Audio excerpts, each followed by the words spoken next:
సృష్టించబడిన వారమై ఆయన చేసిన పని అయి ఉన్నాము.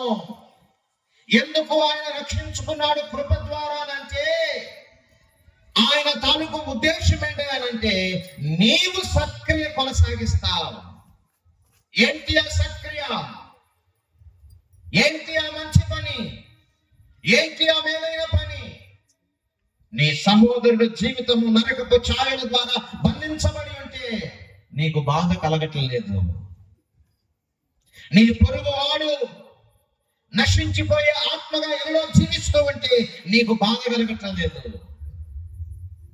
నీకు భారం కలగట్లేదు.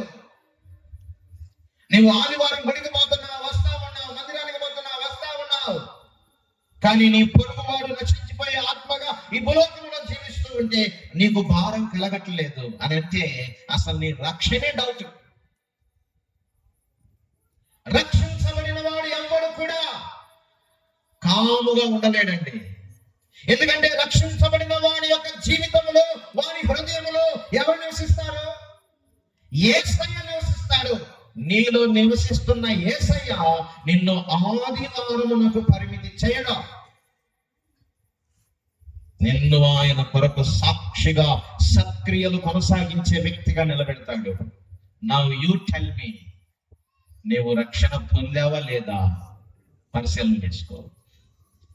నేను కూడా ఒక గొర్రెను అని గొర్రె చర్మాన్ని కప్పుకొని గొర్రెల మందలో తోరటం ఎవడైనా చేస్తాడు, కానీ నిజమైన గొర్రెగా మార్చబడే అవకాశం దేవుడిస్తున్నాడు.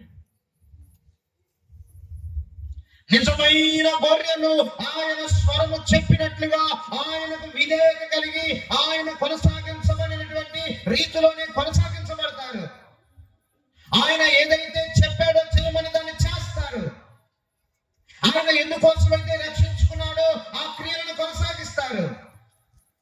ఈరోజు నీవు 30 సంవత్సరాలు 40 సంవత్సరాలు నీ యొక్క విశ్వాస జీవితంలో ఒక్కరిని కూడా ప్రభు చెంతకు తీసుకొని రాలేకపోయావంటే check whether you have been saved or not. నీవు రక్షించబడ్డావో లేదో ఒకసారి పరిశీలన చేసుకో. 40 సంవత్సరాలు నీ యొక్క ఆధ్యాత్మికమైన జీవితంలో నీ గుణము ద్వారా, నీ నోటి ద్వారా ఒక్కరికి కూడా సువార్త చెప్పలేని దౌర్భాగ్యమైన పరిస్థితిలో నువ్వు ఉంటే నీవు క్రైస్తవుడిగా పిలువబడతావా? క్రీస్తు నీలో ఉన్న క్రీస్తు నిన్ను కాముగా కూర్చోబెట్టడు. ఎందుకనంటే ఆయన భుజముల పైన ఏ భారం ఉందట? రాజ్య భారం ఉంది. ఎవరిలో అయితే ఆయన నివసిస్తాడో వారు కూడా రాజ్య భారము చేత కదిలిపోతారు. నశించిపోయే ఆత్మను చూసినప్పుడు వారి కడుపు తరుక్కుపోతుంది. అయ్యో, నరకానికి వెళ్ళిపోతారేమో, నరకానికి వెళ్ళిపోతారేమో, వీరికి సువార్త చెప్పాలి, నా జీవితం ద్వారా సువార్తను తెలియపరచాలి, యేసు నాకు చేసిన మేలును వీరికి తెలియపరచాలి. మిస్ అయిపోతారేమో, కోల్పోతారేమో అనే ఆశ, అనే తృష్ణ నీలో రగిలిపోతుంది. కానీ ఈరోజు క్రైస్తవుల యొక్క దృక్కోణం అంతా, క్రైస్తవుల యొక్క ఆశ అంతా, క్రైస్తవుల యొక్క అభిలాష అంతా భౌతిక పరమైన వాటిపైన ఉండిపోతుందండి. యేసయ్య దగ్గరికి వస్తే నాకేమిస్తాడు? ఒకసారి ఒక సహోదరి తన భర్త రోజు తాగొచ్చి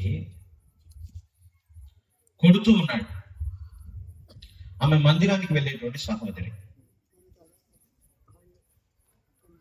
మందిరానికి వెళ్ళి ఆదివారము ప్రార్థన చేయించుకుంటూ పాస్టర్ గారితో ప్రతి వారం ఆ పాస్టర్ గారు నా ఫ్రెండే. ఆ పాస్టర్ గారితో ఏం చెబుతున్నానంటే, పాస్టర్ గారండి, అసలు ప్రభు పరిచర్యలో ఏమన్నా ఇవ్వాలన్నా కానీ నా దగ్గర ఏం ₹1 కూడా ఉండలేదండి. రోజు తాగొచ్చి తిట్టడము కొట్టడమే జరుగుతుందండి. అసలు నేను ప్రభు సేవలో ఎదగాలి, మరి ప్రభుకి ఖర్చు పెట్టాలి, మరి ప్రభుకి చాలా చేయాలని అనుకుంటున్నాను, కానీ నాకు సహకరించేవాడు లేడు.